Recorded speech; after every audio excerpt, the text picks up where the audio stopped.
Hello, my name is Mitch and I draw Blood Force. This is called an encounter group. See, now you say your name and the thing that's crippling your social life. And the fun thing is I get to try and monetize mine. Roll the film! So every video I start off by saying, hello, my name is Mitch and I draw Blood Force. You probably just heard it. And in case you weren't sure, this is Blood Force. Blood Force is a comic book I'm creating.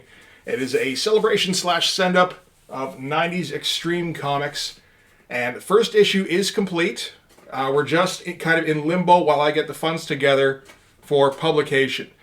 And if you'd like to speed up that process, what you do, you go to the link in the description that will take you to my Patreon. Subscribe there, because I need your help in order to get this thing over the finish line. And warm fuzzies from helping a comic creator are not all you get by subscribing to my Patreon. You also get access to the entire Blood Force library, which is growing by the week, as well as all these videos and some exclusive content. So subscribe today, and soon we'll all get the Blood Force comics we've been waiting for. Thanks very much for listening. Now we'll get back to your regularly scheduled video about speed lines and shit. So we're back again to talk about more early 90s classics. Last week we did Cyberforce week. I think this might be Shadowhawk week. Might be surprised for those who think I'm just going to be shitting on Shadowhawk all week. Maybe not. We'll see. Alright, so last time we did Shadowhawk number 1. So, obviously, now Shadowhawk number 2. And that stated, well, I don't know if you can tell here, there is no cover date on that. Shadowhawk number 1 had a cover date, August. Not so much with number 2. And I wonder if that is on purpose. Because Shadowhawk number 3 and 4 also do not have cover dates. So that feels like a bit of a sheepish admission, like we're not going to be on time. I don't know. The date on this is October. Last one, like I said, was August, so it was a 2-month wait, which is a little surprising, because it's Shadowhawk. Like, if you're going to give me Shadowhawk, why are you making me wait? Anyway, let's check out the cover here.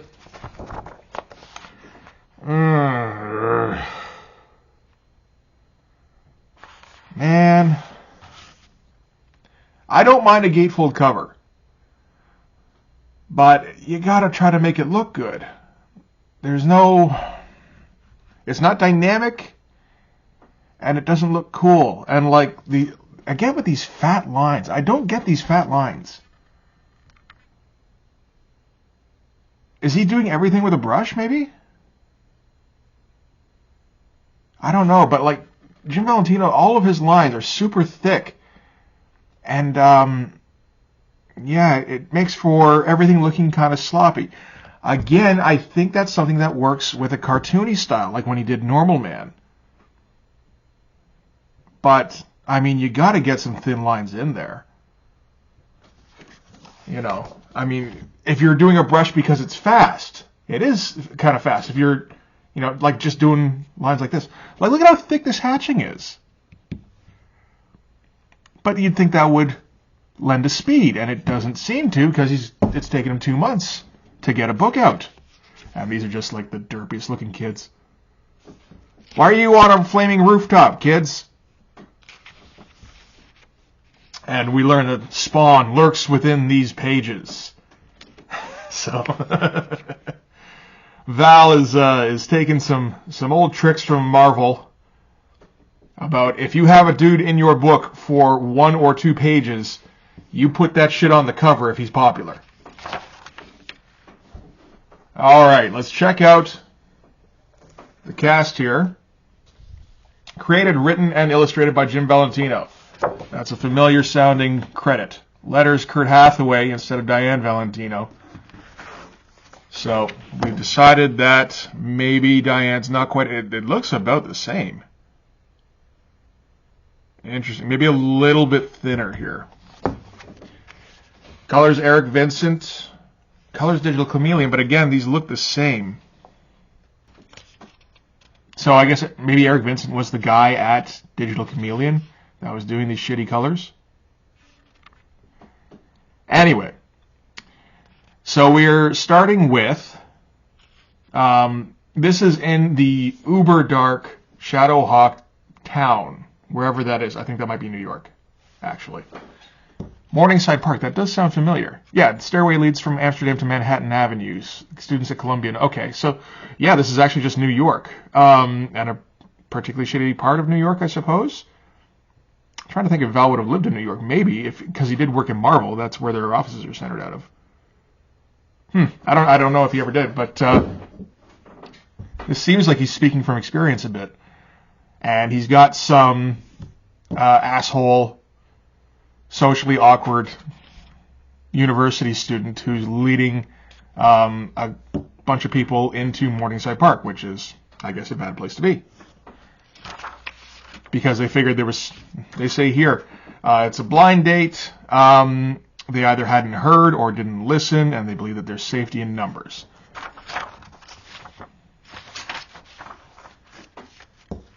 And we get our shot of Shadowhawk running across the building. Sorry, I just saw this. The "Are you ready for more?" Not in Shadowhawk. Did they mean in Spawn? Not for a while. Not until issue 8. We might be getting close to issue 8, actually. So Spawn number 8 is dated for February of 93. This is, like I said, October of 92. I guess maybe it's just been confirmed, and Val's a little excited. I mean, there's good reason to be excited, I suppose. And our dude here, our asshole university student, is like, yeah, sure, take my wallet, take the girl, just don't hurt me. And naturally, they kill him first.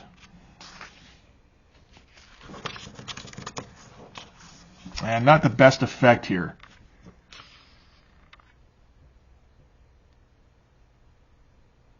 I wonder if he intended to leave that up to the colorist, or if it was just this is what he was going for first, and they decided, no, we can spice that up a little, and it just kind of looked like shit. I swear these colors are the main reason I think this is so objectionable to me. His art style is kind of ugly and clunky, but the worst thing, I think, is the colors. And we get this shot here of Shadowhawk springing to the rescue, and that is not a bad splash. That is pretty good. I don't know about these checkerboard buildings, but, you know, that's okay. And we're getting, stealing some tricks from Brian Murray, not quite implementing it as well, but...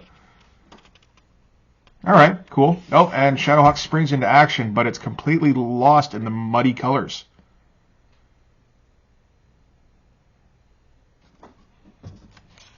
You probably should have done that like I did here, red or something.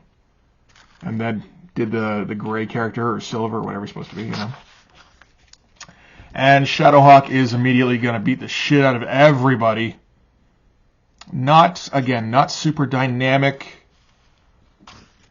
No. In fact, here the colors is what's kind of turning up the intensity, going from blue to red. Yeah, he doesn't always do the best setups, or at least the most interesting panel setups. And is everybody dead here? I think they are. Yeah, too late to save her or any of her friends. So Shadowhawk just has a tendency to show up late. I think that might be on purpose, though. Like, not for Shadowhawk, obviously, but I think Valentino is having him purely be a reactionary superhero. Like, he can't get there on time. So he's just going to show up and get super angry and break everybody's spines. I honestly feel like that might be intentional. And, okay, so here we cut to... I do like the intensity of the close-up with the crack and the breaking panel here, though. That's kind of nice. So we're going to cut to a gala event hosted by the woman from the first issue. This is Vendetta, or what's her name in this? Maxie something. Oh, Maxie Bold. It's Maxie Bold. Oh, shit. Okay. And our lieutenant from the first issue, Lieutenant Jax. Let me just confirm that's who that was. Yeah, it was. It was Lieutenant Jax. So, Jax? And he shows up late at the Shadowhawk thing. And now he shows up late to Maxie Bold's gala event here. And he walks her around. I don't know how effective that is. It's okay. It's okay. It helps. The coloring helps in this instance. The fact that they're the only two and the colors remain consistent. It's a little weird how the faces here are colored, but not the outfits. Strange. And it's interesting when you boil down Jim Valentino's style, how it gets super cartoony. Like this almost looks like a Mad Magazine thing. And we find out that Lieutenant Jax comes from money. His family's filthy rich. And he just decided he wanted to become a police officer because, like, fuck crime, that kind of shit. Oh, there you go. That's why. Strong sense of civic duty, inspired no doubt by witnessing his parents' murder as a small child. So we're definitely setting Jax here up to be Shadowhawk.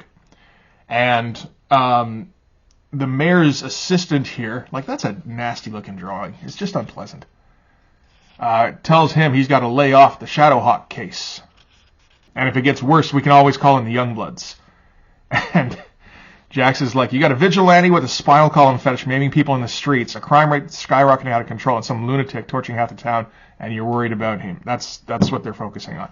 And it is kind of, it's weird, because he's setting up these things that don't really work. Like, they're kind of dumb. Where you're like, why is this asshole hassling this asshole? But then he's calling him out for hassling him. And we're going to get a bit of this, where it looks like Val is intentionally setting up weird, like, anachronistic things that don't necessarily belong in this world, or are setting the world up to be dumber than it should be, but then having people respond in more reasonable ways, where they point out the anachronism. And, what? Are you allowed to do that? So we're jumping to, not a great transition, particularly with the word balloons going right into this next scene, where Arson is torching a building. And firefighters find Arson and decide they need to attack him. I mean, they've got axes. They've got they've almost got fucking medieval halberds here. And what do you know? Arson sets them on fire. Who could have seen that coming, right? Green fire in some cases. Okay. But yeah, this is... I wish I could have seen this kind of page drawn by somebody else, you know? And then we're cutting to another thing. Where the building next door is getting gutted, and this place could go up any minute. And so he's got to get his military hardware, or whatever the fuck. Like, he's got bandoliers on, and that looks like it might be an M60 he's carrying there. And, yeah, they're like, what are you doing? If you walk out of here with all this shit, they're going to shoot you. And it's like, well, why does he have the shit then? I don't think this gets resolved in this series. And then she calls somebody up, and they're making jokes about why she got kicked off the force because she was using excessive force. The excessive force. And she's calling somebody up and doing her Southern Belle thing and being like, well, sure, I'll hold. It's like, well, wait a second, you just said the place can go up at any minute.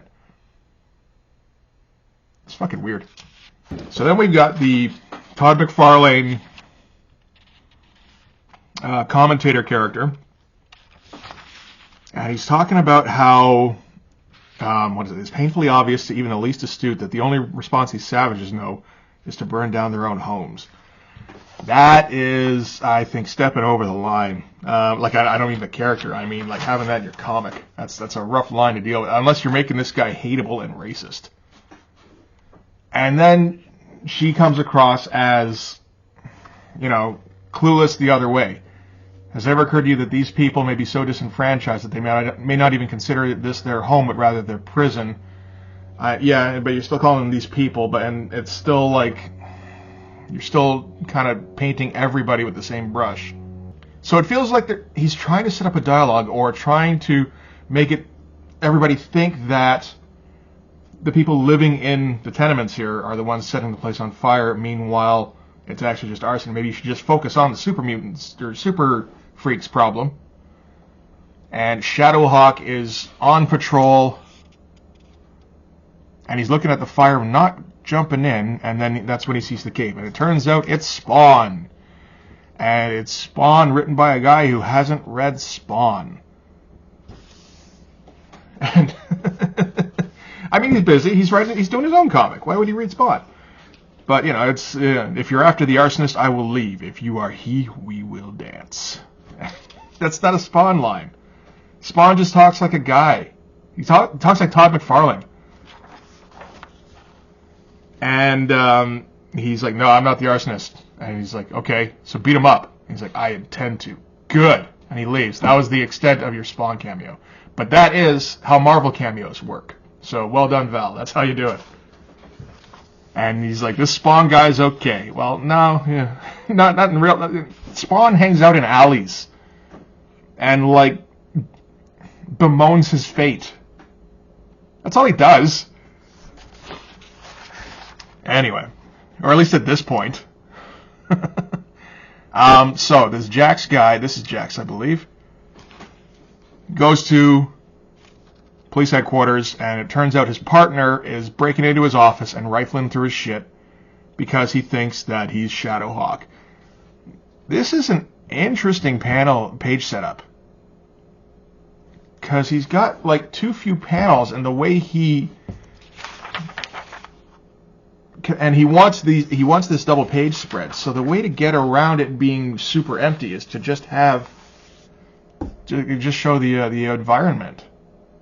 Interesting, kind of completely unnecessary, but like you don't want these as large panels either. We've seen what that looks like in Supreme, where you have like a giant panel that takes up half the page, and somebody going, send them up, sitting at a desk in the dark. You know, it looks stupid. And this is better, definitely. Nice panel with him leaping into action, so he's going to confront Arson. Not bad. Got some speed lines going and everything. Like Valentino's kind of like he's trying. He's trying to make this look interesting. It's just that his style doesn't work for it. This almost looks like Valiant with that weird pencil crayon-y watercolor thing they do with the colors at the time, you know.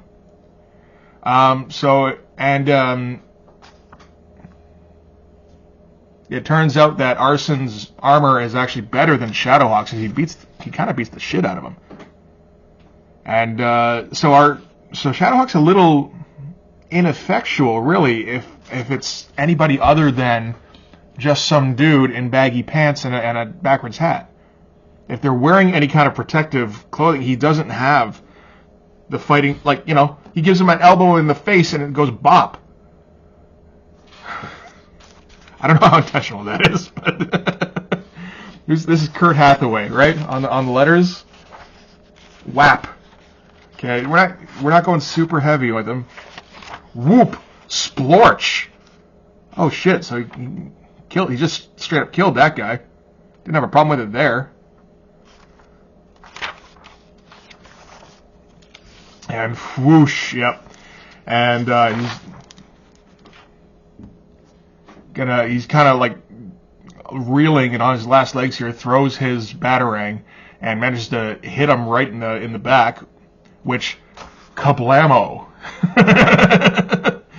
Oh man, gotta love a guy who just doesn't have any self-awareness about what sound effects are funny versus just like, I don't know, not necessarily realistic, but the kind of thing where you can just go, sure, yep, splorch, absolutely. And here at the bottom, it's a weird transition again with another talking head talking about Shadowhawk and talking about how he cripples people and how that's, bad, and how he's filling hospitals citywide. Who will take care of them? Yes. No, that's the legit question. And this is the girlfriend of one of the people he crippled before. and how he's starting up like a cycle of revenge. Like, you know, we'll see that she goes and gets her own superpowers, and which causes even more destruction. So, like, he's, you know, like, what the fuck is going on here? Where, like, Val is setting up this situation where he's got this character who breaks spines, but it's like he understands that that's stupid, and it's like the character itself didn't think through the process, but Val did? Like, again, I don't know if you can do that. That's so fucking weird.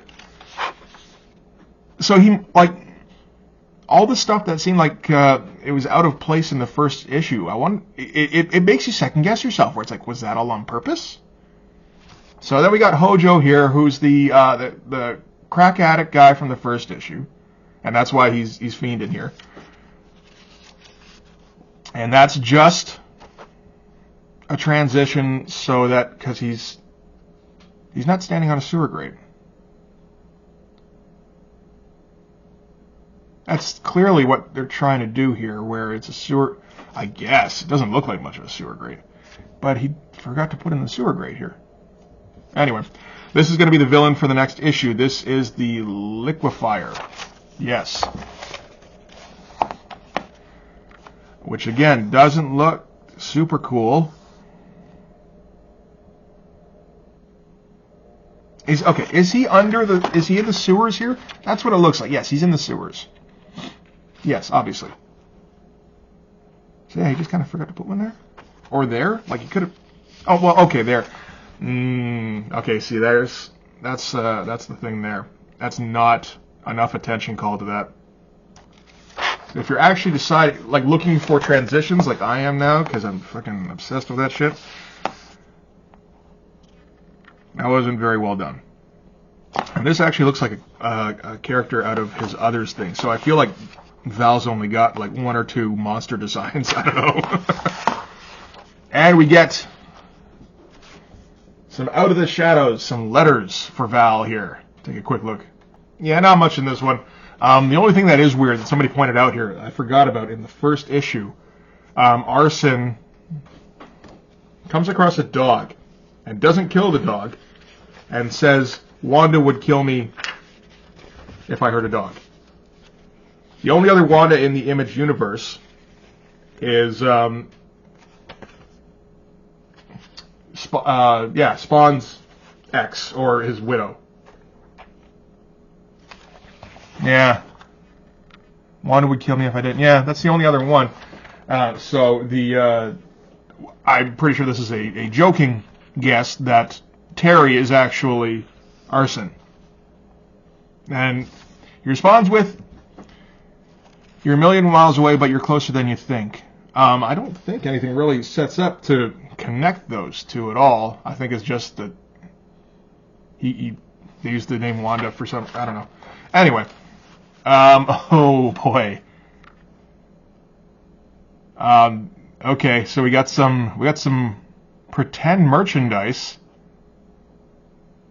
Somebody drew some shirts and hats, and then, oh man, you can imagine ordering that thing going, it probably looks good in real life, right? And Shadowhawk trading cards coming soon. Okay, we gotta check and see if that ever happened. Wow, it actually did too. They don't necessarily look great. A lot of them seem to be pulls from the actual comic, but it did happen. I don't remember seeing those at all. Okay. And again, you get like a just a tossed off approximation of a box of cards with with the glowing red Shadowhawk eyes that are poorly done. What the fuck you doing, Val? How cheap are you trying to make this look?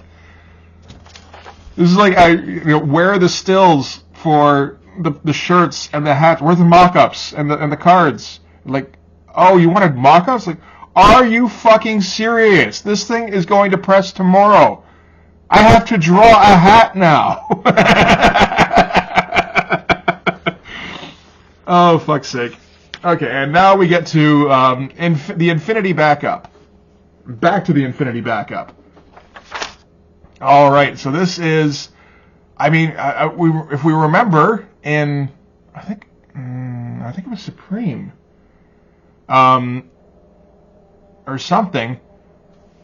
where, anyway, Infinity had been in a lab with the dude with the weird wedge head, and it blew up and they escaped.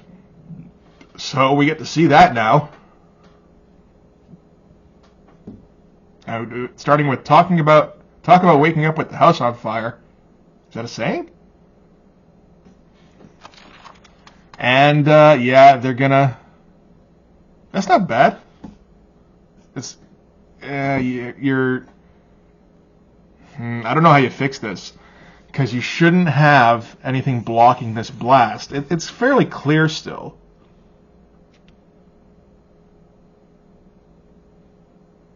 I don't think you can fix that. I do like the explosion thing. Oh, you know what we should be looking for? Because if you watched my revisit of Youngblood 2 and 3, we know Richard Horry, that is his name, was the technical assistant on that book, which my guess was he did all the panel-y stuff. So, a little bit. He doesn't go overboard with it or anything, though. You also get these robots, though, that have that kind of panel-y texture. And they're more detailed than Rob wants to do.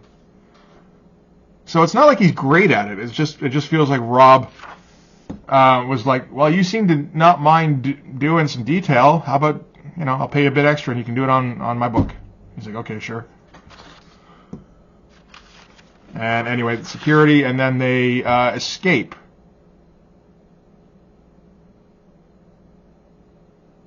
That's it. Oh, and the next one is Shadowhawk number 3 with a special glow-in-the-dark cover. Sweet. Oh! Oh! All right. So, join me a couple days. We'll do Shadowhawk number 3. I feel like I spent a lot of time on this one. Something about Shadowhawk makes me want to talk a lot. But, yeah, thanks for watching this one. Please follow me on Twitter and go over to my Patreon and subscribe there. And I'll see you guys in the next video. Bye-bye.